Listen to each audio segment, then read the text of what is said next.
So we were doing some heat calculations at the end of the last class. We're going to continue doing that today.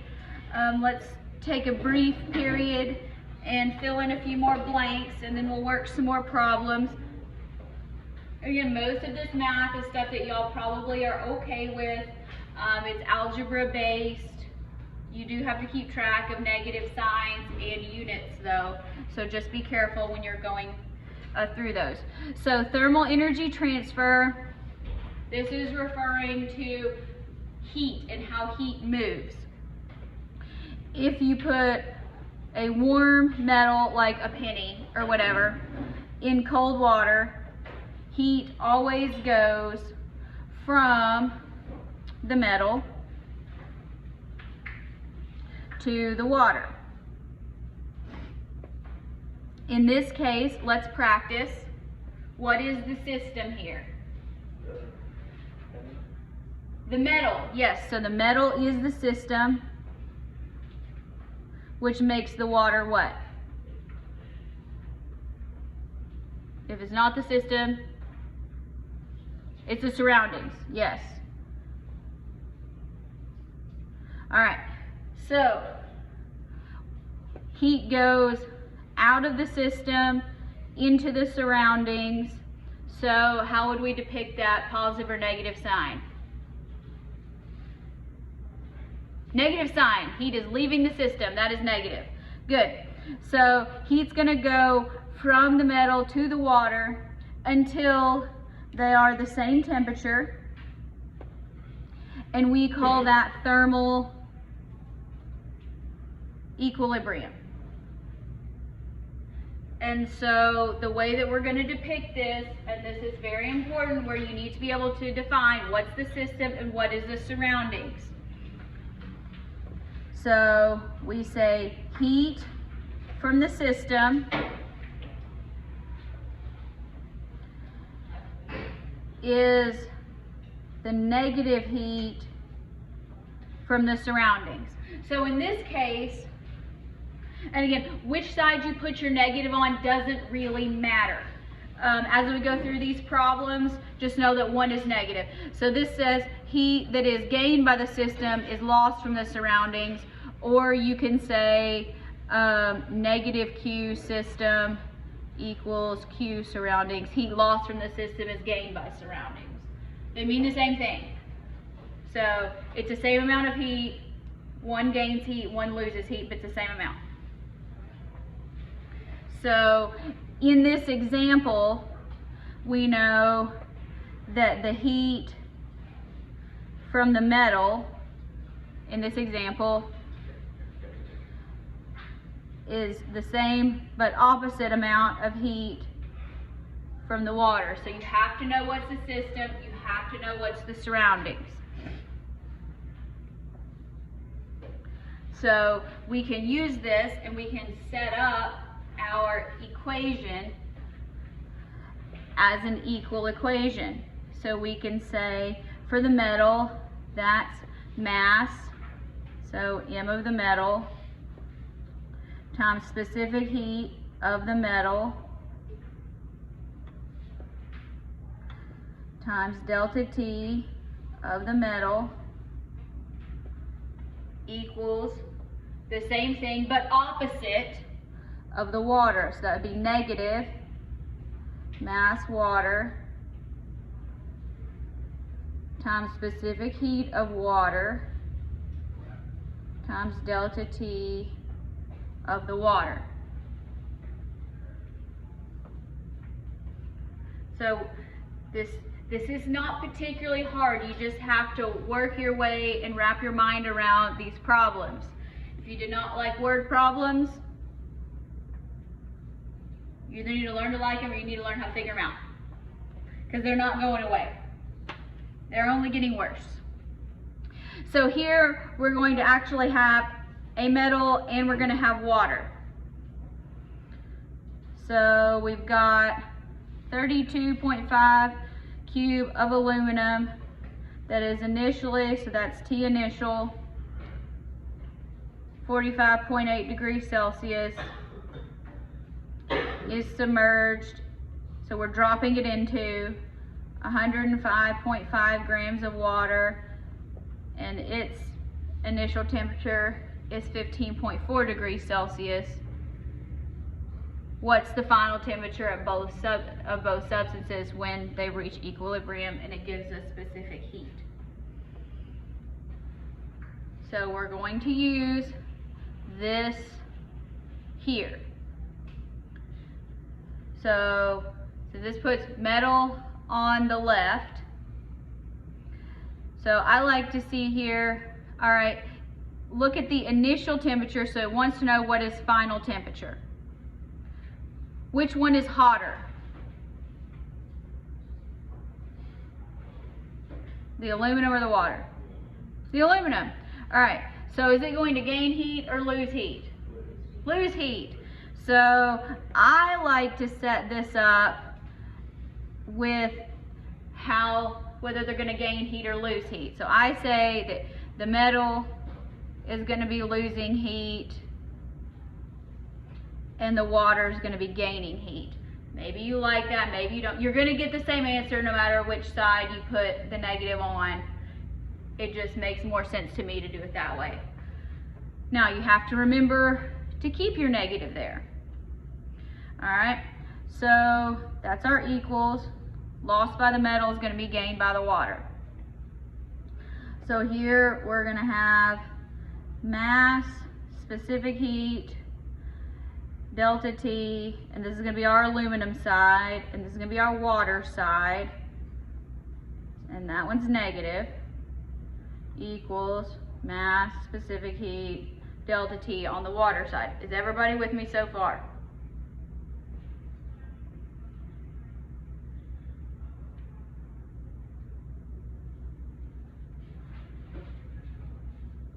Now, let's start plugging in what we know. Do we have a mass of aluminum? Yeah, we do. So keep your negative, 32.5 grams. Do we have specific heat of aluminum? Yep, we do. 0.903 joules per gram degree Celsius. Do we have delta T? No, we don't. It wants us to find the final temperature. So how do we write delta T here? Delta T equals which one?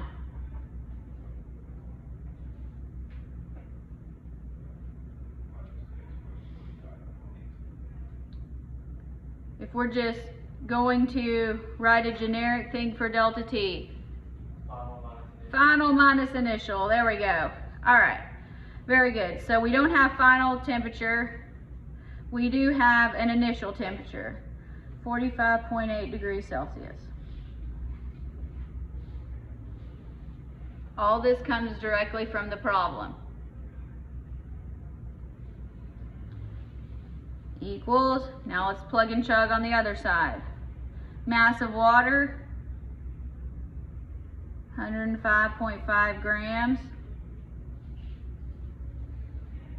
Specific heat of water given in the problem, joules per gram degree Celsius. Now we know that when they get to equilibrium, the final temperature of both of these is going to be the same. So this is the same T final and this initial 15.4 degrees Celsius. With me so far? Anybody lost? Anybody would not want to admit that they're lost? All right, fair enough. All right, so now we need to start calculating. And here you are going to have to distribute. Don't forget your negative sign. So even though we can't have negative mass, I'm still going to put it there. So negative 32.5 times 0.903. I'm going to go ahead and cancel out my grams there.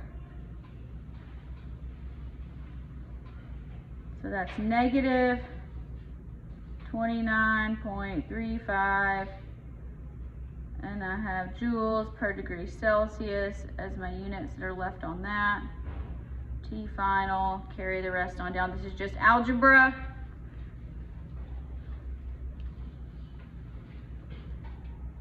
There is a math requirement for this class. You are expected to know how to do algebra.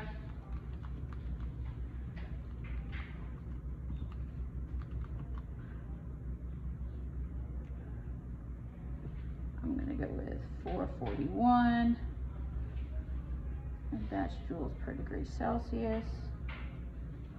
TF 15.4. All right.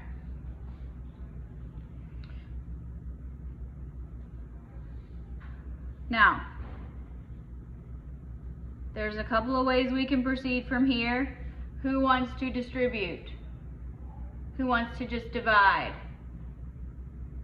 I'm more of a fan of distributing, but if you want to just divide it out, that's fine. So I'm gonna distribute. Remember, when you distribute, you have to distribute your negative sign if you're doing that. If you want to go ahead and divide by and get rid of these, you can. You're still gonna have to distribute it eventually, but I tend to prefer this method. Celsius times TF. What's a negative times a negative? Positive. Don't forget that. Negative 29.35 times negative 45.8. 1344.23. That's a plus. Nope, that's joules. That's joules. Okay.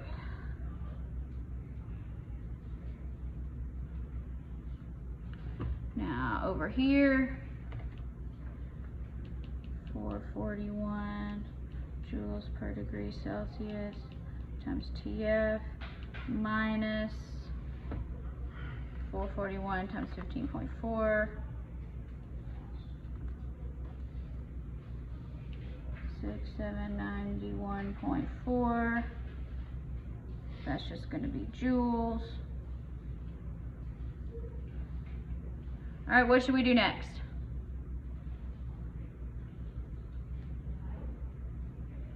We cannot divide. We can't divide yet because we don't have anything that's the same. All we have now is addition and subtraction. So we need to get everything with common units to one side. Since I don't like negative signs, I'm going to get rid of it like this. Normally I do this in one step, but if y'all don't like that,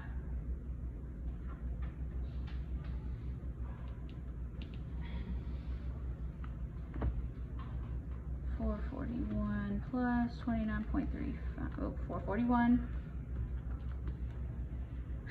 So 470.35 joules per degree Celsius minus 6791.4 joules. So now let's get the joules over. Again, normally I don't show this work.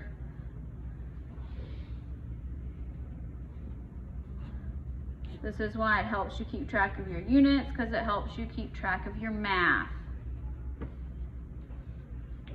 So 1344.23 plus 6791.4, 8135.63 joules, 470.35 joules per degree Celsius times TF. There's TF.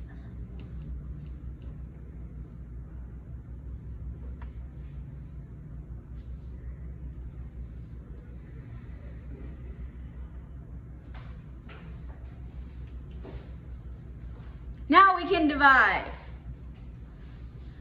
So if we divide everything by 470.35 joules per degree Celsius.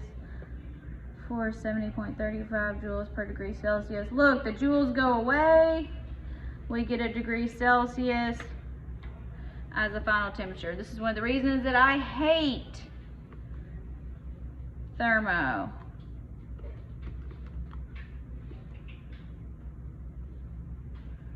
So we should get 17.3.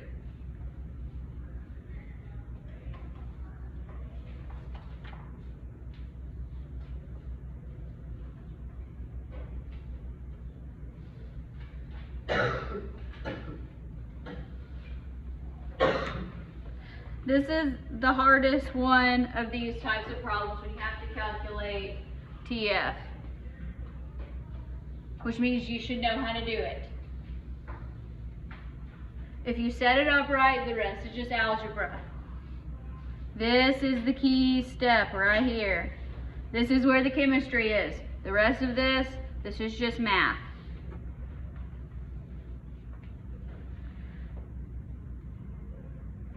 All right, let's turn the page.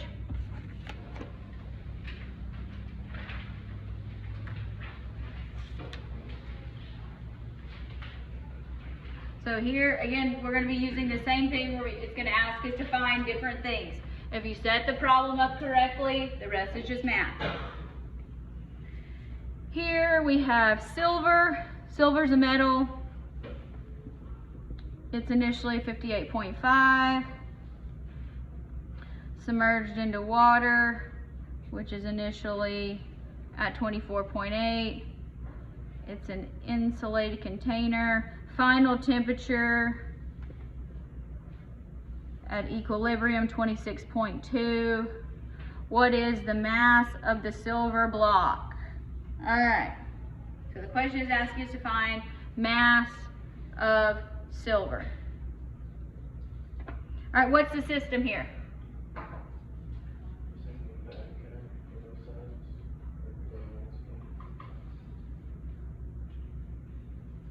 So what's the system? Silver or water? Silver. So water is the surroundings. Good. So we have Q of silver and we have Q of water. Which one is gaining heat? Which one is losing heat? Water's gaining heat. So if water is positive, silver needs to be negative.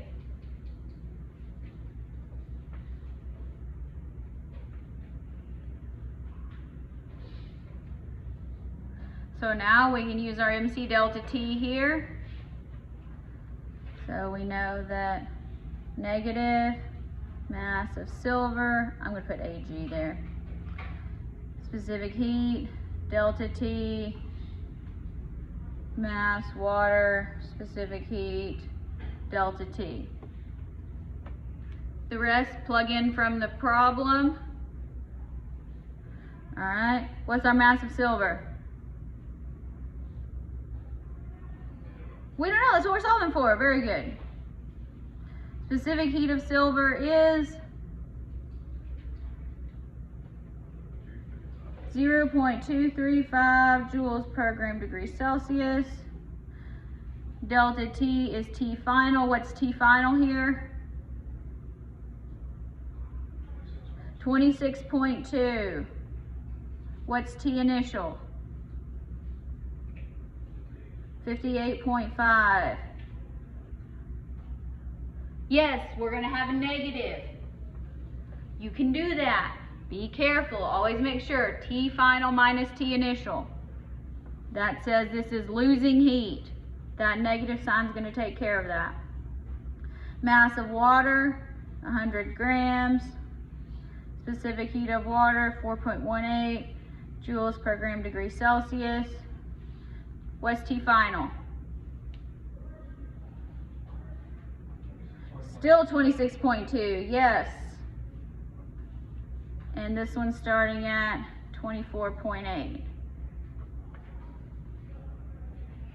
You're actually going to use this in the lab when you do specific heat of magnesium. All right, so I'm going to do subtraction first. 26.2 minus 58.5.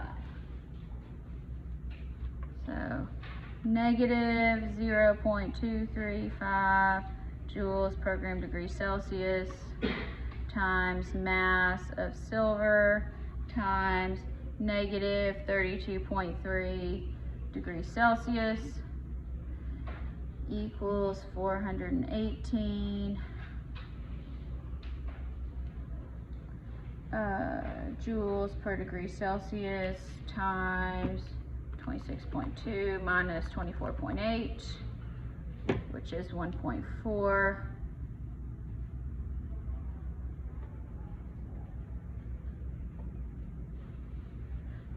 Now let's multiply this out. Do you see here where these negatives are going to go away?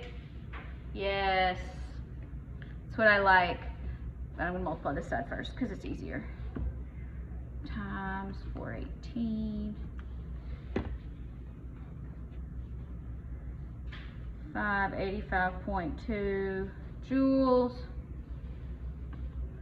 Negative 32.3 times negative 0.235.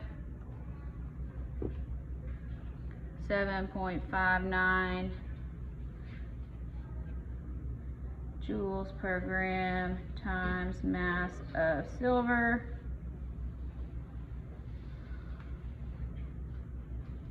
So let's divide by 7.59 joules per gram, 7.59 joules per gram. See, look, all the joules go away. So end up with mass of silver equals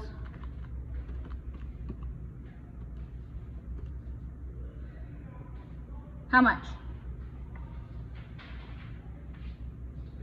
77.1 grams. Beautiful.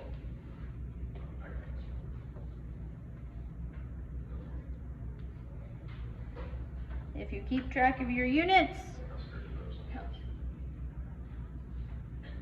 check your negative signs. Check the subtraction first, then check negative signs, then check division.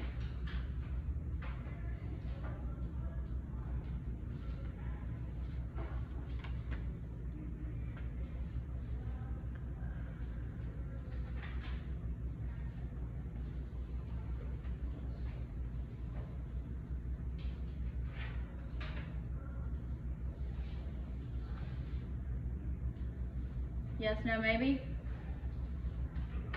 I told you these were going to get harder. Everybody's like, no, I like this much better. I do not. I can do it, but I don't like it. So let's look at the next one.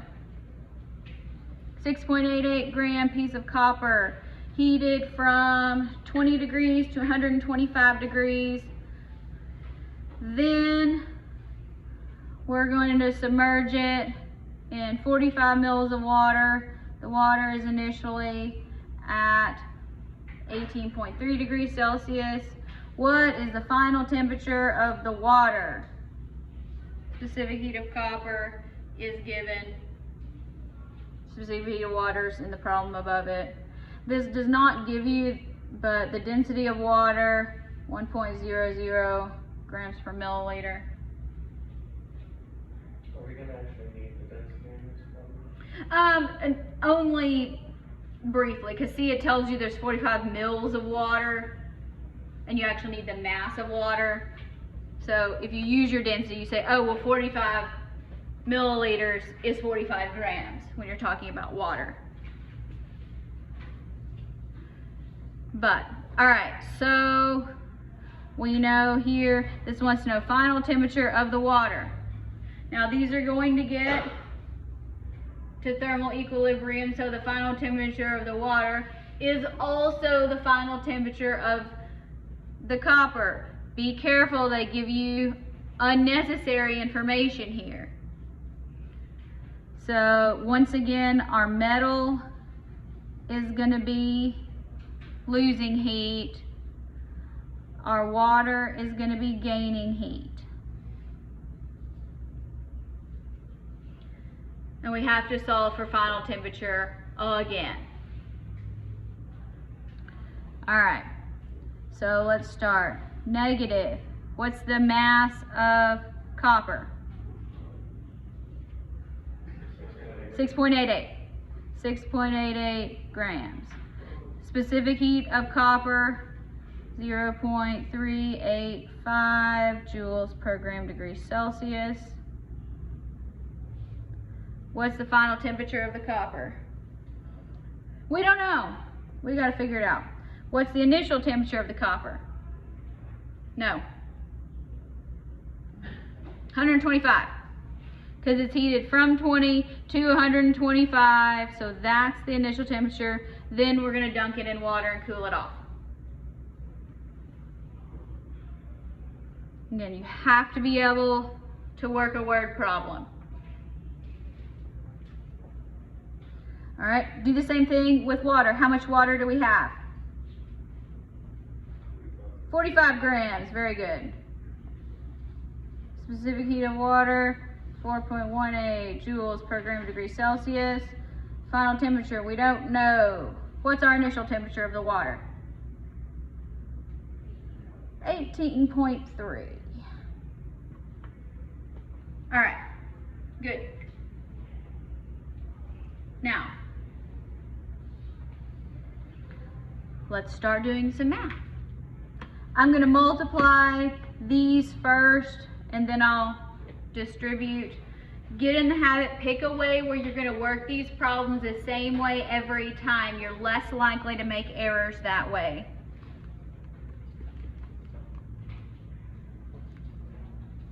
So that's negative 2.645 grams go away. That's joules per degree Celsius.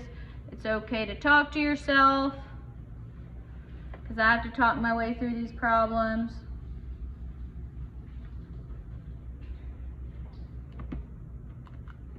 Let your calculator do the hard work.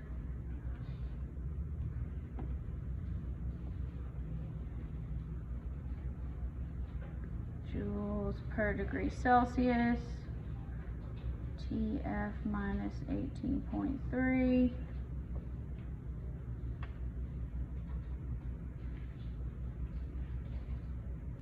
Now we are ready to distribute, which is how I'm going to do that. If it helps you to distribute, draw arrows like this. Maybe you need them, maybe you don't. When I tutor people in algebra, I always tell them I recommend that they draw arrows. So that's negative 2.645 joules per degree Celsius times TF plus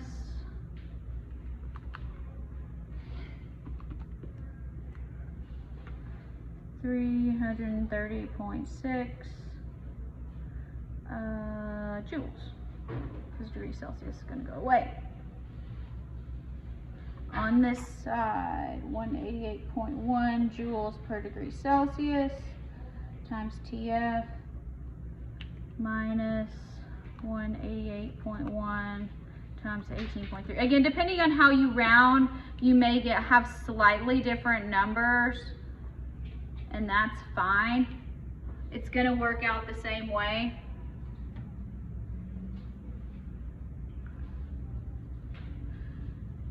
And then when I'm bringing stuff over to the same side, I don't like negative signs. So I'm gonna add this one and add this one and bring them over here. Normally, I don't show the work on that. So I'm not gonna do that. 3442 plus 330.6. So that's 3772.8 joules equals 188.1 plus 2.645. So that's 190.75 joules per degree Celsius times TF.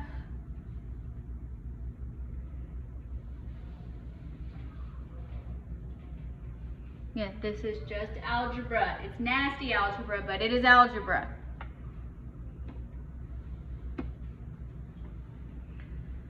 So now we just divide them. 3772.8 divided by 190.75. What do we get?